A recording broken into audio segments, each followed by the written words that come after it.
네, 이슈 속에서 지금부터 돈 되는 정보 찾아보실까요? 머니 이슈 시간이고요. 오늘은 이분과 함께 할게요. ISL 이지원 대표 인사드리겠습니다. 대표님 어서 오십시오. 안녕하세요. 안녕하세요. 자, 오늘도 궁금하실 내용들 깊이 있게 알아보도록 할게요. 자, 첫 번째 주제 먼저 공개하도록 하겠습니다. 돈이 되는 이슈 첫 번째는 이겁니다. 바닥 치고 올라오는 카카오 그룹주, 지금 비중 확대 유효할까? 정말 많은 분들이 카카오 그룹주 지금 생각하실 것 같습니다. 연일 떨어지는 칼날이다라는 평가만 받았던 이 카카오 그룹주가 최근에 움직임이 심상치가 않습니다. 금융 계열사를 중심으로 두 자릿대 상승폭이 기록되면서 지금 어떻게 하지 고민 많으실 것 같습니다. 한번 볼까요? 지금 비중 확대 기대 가져도 되는 구간 맞을까요? 자, 알리페이 플러스와 제휴를 통해서 카카오페이와 같은 경우는 더 큰 부각을 받고 있습니다. 골드만삭스가 적정 주가 수준의 매수 리포트를 발표한 점도 투자 심리를 자극하고 있는 상태고요. 카카오뱅크는 호실적 발표된 이후에 수급이 쏠리면서 특히 더 강한 흐름이 포착되고 있습니다. 덩달아 카카오까지 오름세가 나타나고 있는 구간이고요. 시장 매크로 측면에서 봤을 때도 성장주가 외면받는 시장이었었는데 피봇 기대감까지는 아니더라도 조금은 속도가 조절되지 않을까. 크게는 아니더라도 그 잔류하는 기대감이 성장주에 몰리고 있는 시점인데요. 개인분들은 많이 기대감을 높이고 있습니다. 다만 전문가들은 계속적으로 물음표 경계해야 된다라는 이야기를 합니다. 추세적인 상승은 기대하기 좋은 시점 아니다라고 이야기를 합니다.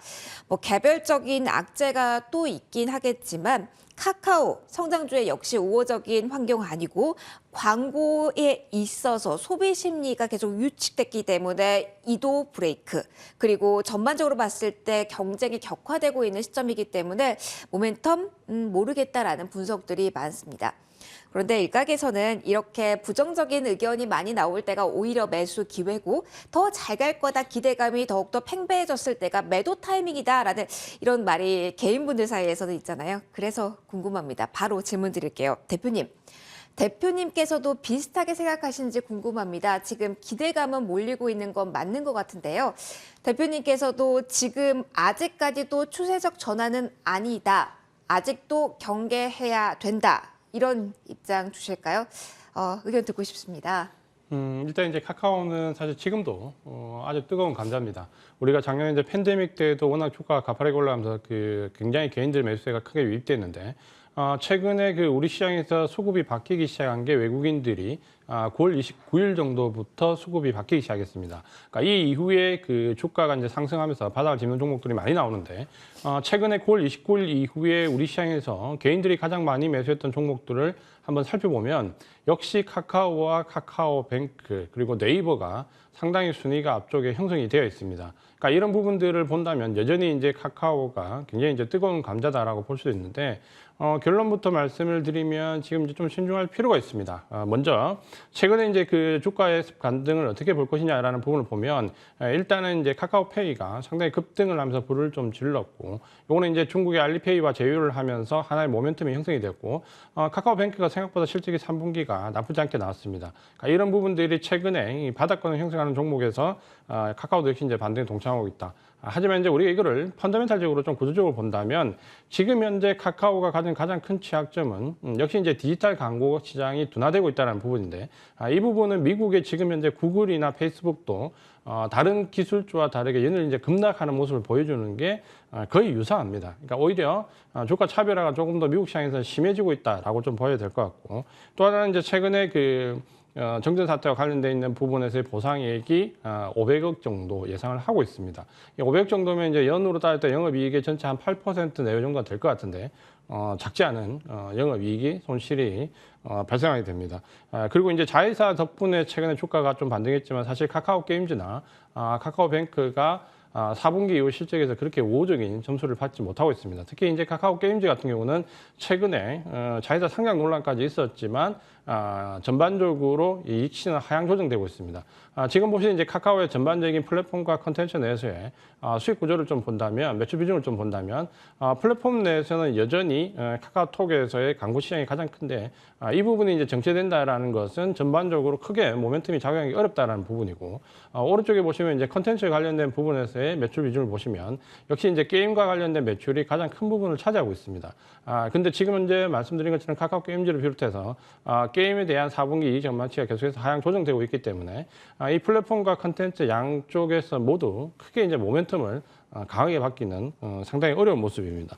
여기 이제 우리가 이제 소급적으로 좀 주목해야 될 부분이 있는데, 최근에 우리 시장에서의 그 급등을 좀 본다면 삼성전자를 비롯한 반도체 일부에서 매집이 들어오는 부분과 함께 공매도 판매가 가장 큰 부분입니다.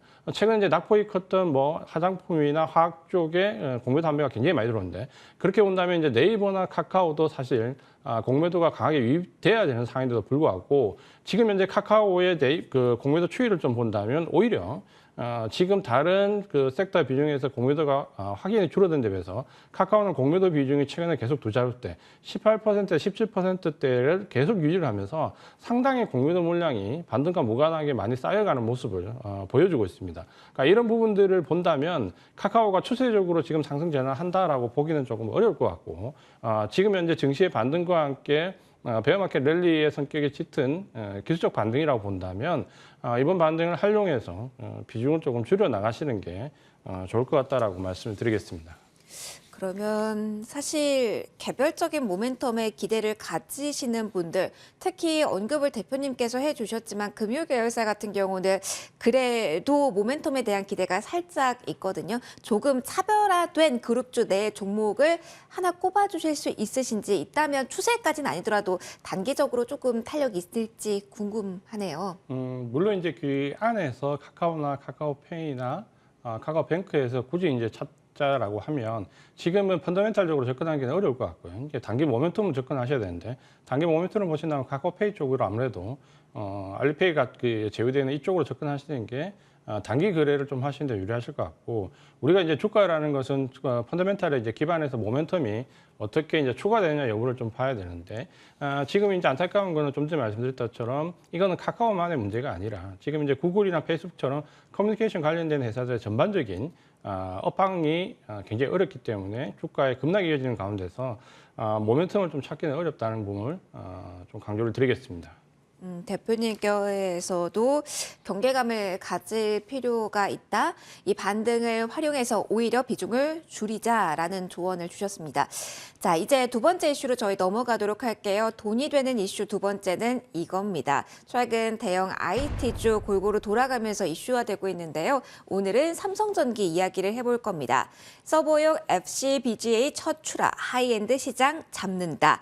자, 어떻게 우리는 해석을 하고 전략을 잡아볼까요? 오늘 기술력 측면에서 주목할 만한 이슈가 삼성전기 쪽에서 나왔습니다. 서버용 반도체 패키지 기판을 국내 최초로 출하하면서 이 고공성장이 예상되는 하이엔드급 시장 공략에 본격적으로 속도를 높인다라는 뉴스가 나왔습니다. 사실 이 서버용 반도체 패키지 기판 시장은 일본을 비롯한 해외 시장이 점유율을 모두 잡고 있었기 때문에 삼성전기가 이번에 도전장을 낼 건데요. 3분기 컨퍼런스 콜에서도 이야기를 했지만 사실 이 시장에 대해서 포커스를 맞추고 성장 동력을 가미해서 여기에서 무언가 돌파구를 마련할 수 있음을, 그에 대한 자신감을 좀 드러내기도 했었죠. 자, 삼성전기 잠깐 요것만 볼게요. 지금까지는 MLCC의 대표주로 이야기가 되면서 이 비중이 높다라는 점이 가장 큰 걸림돌로, 그리고 주가 방해 요인으로 언급이 많이 됐었습니다. 지금 매출 비중을 보시면은 3분기부터 시작해가지고 지난해부터, 그리고 점진적으로 패키지 MLCC 쪽에서의 매출 비중과 함께 그 변화를 볼 수가 있는데요. 사실 MLCC 쪽에서의 비중은 줄이고, 그리고 컴포넌트가 해당된 부분을 좀 늘리겠다는 이야기도 함께 나왔었습니다. 자, 여기서 하나 더 보면은요, MLCC에 대한 이야기도 해야 될 것 같습니다. 비중은 줄일 것이다. 그렇기 때문에 다른 이야기를 해야 될 것도 같지만 일단 여기에 포커스 맞추고자 하는데요. MLCC와 관련해서 주가가 삼성전기가 상관관계를 나타냈다라는 부분입니다. 스마트폰 출하량 둔화가 됐기 때문에 이 MLCC 쪽의 타격으로 인해서 3분기도 좋지 않은 성적표를 받아냈지만 일단 이 수출 금액이 하방이 높아진 상황이라고 합니다. 자, 수출 금액 반등 시점을 기준으로 주가는 2개월에서 6개월 선행하는 그런 흐름을 보여왔는데 지금을 보면은 내년 상반기 밸류에이션 리레이팅이 나타날 전망이다. 그러니까 서서히 주목도를 높여야 된다라는 이야기를 하고 있습니다. 궁금합니다. 이 삼성전기와 같은 경우는 MLCC와 연관돼서 부정적인 이야기 그리고 신성장 동력에 대한 기대감으로 살짝 올랐지만 연속성은 아직까지 보여주지 않은 대표적인 종목인데요. 지금 여러 가지 긍정적인 신호들이 나오면서 수급도 쏠리고 있습니다. 서서히 주목할 만한 그 시점 대표님 온 거 맞을까요? 삼성전기는 상당히 애증의 종목이다 그랬죠. 개인 투자자분들이 굉장히 좋아하는 종목이고 대형 주면서 한번 주가 탄력이 나올 때는 정말 이제 겁나게 올라가는 종목이기도 하고 빠질 때도 정말 하락이 가파르기도 한 종목입니다. 삼성전기는 이제 우리가 크게 보면 세 가지 영역으로 해석을 할 수 있습니다. 전반적인 사업 분야가 MLCC와 관련된 영역, 카메라 모듈과 관련된 영역, 그리고 이제 오늘 말씀드린 이제 기판과 관련된 영역, 이 세 가지 영역인데 사실 그 팬데믹 이후에 주가가 상승할 때는 카메라 모듈에 많이 기대했었습니다. 그리고 작년에는 MLCC가 주가를 많이 견인을 했습니다. 이 부분이 이제 지금은 이제 경기가 조금 둔화되면서 수요 감소라는 부분 때문에 오히려 이제 부메랑으로 작용을 하면서 올해는 사실 이제 기판 쪽에서는 삼성전기가 비중을 줄여 나가다가 오늘 이제 꽤 좋은 소식이 나왔는데 이 서버용 기판, 특히 이제 GPU 관련된 부분에서의 집적도가 높은 기판은 나왔는데 이거는 일본 기업들과도 경쟁해 볼 수 있고 또 부가가치도 괜찮습니다. 전반적으로 MLCC하고 기판 이 보시면은 그래프에서 보신 것처럼 매출 비중이 비슷하고요. 카메라 모듈이 12% 정도로 한 절반 정도 되는 수준을 차지하고 있습니다.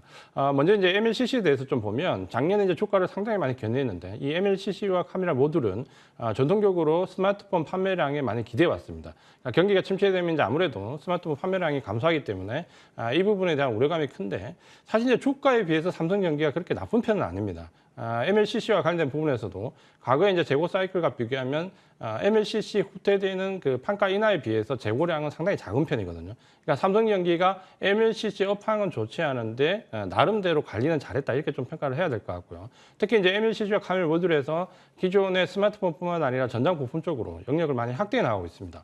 MLCC도 지금 전장 부품 쪽으로 영역이 많이 확대되고 있고 카메라 모듈도 지금 자율주행과 관련된 부분에서 상당히 영역이 많이 확대되고 있기 때문에 장기적으로는 상당히 비전이 있습니다. 그렇다면 이제 지금 현재 그 삼성전기의 주가에 대한 판단을 어떻게 해야 되냐면 MLCC의 어려운 가운데 지금은 이 기판 사업 쪽에서 오는 부양 일단은 수익 관점으로 접근하시는 게 좋을 것 같고요. 이걸 지금 고점을 넘어서 추세적으로 완전하게 이제 넘어설 수 있다 이렇게 보기는 조금 어려울 것 같습니다. 아직은 한 내년 1분기 정도까지는 좀 기다려야 될 것 같고 그렇게 본다면 지금 현재 가격적인 요인은 상당히 큽니다. 반면에 지금 보신 것처럼 PBR 밴드를 보시면 삼성전기가 PBR에 지금 한 1.2배 내외에서 왔다 갔다 하는데 우리가 저 그래프에서 보시면 과거에 삼성전기가 주가 저점을 형성했을 때 PBR의 평균 한 1.3배 정도 됩니다. 그렇게 본다면 지금 가격적으로는 이전의 저점 영역 평균치보다 내려와 있기 때문에 상당히 가격적인 메리트는 지금 발생해 있다. 접근을 한번 해볼 수 있다. 이렇게 평가를 좀 해보시면 될 것 같고요. 그렇게 본다면 이제 단기 목표 가격은 한 15만 원 내외 정도까지 수익 관점을 좀 보시고 만약에 이제 19만 원 이상 중기적인 그 수익 관점 이상으로 좀 보시려면 내년 1분기까지 좀 여유 있게 분할로 접근을 하시는 전략이 유효하다. 이렇게 말씀을 드리겠습니다. 네, 알겠습니다. 삼성전자에 대한 이야기, 삼성전기에 대한 이야기까지 오늘 들어봤습니다. 오늘 머니 이슈 시간은 여기서 마무리하도록 할게요. 지금까지 IS의 이지원 대표와의 시간 함께 하셨습니다. 대표님 고맙습니다. 고맙습니다.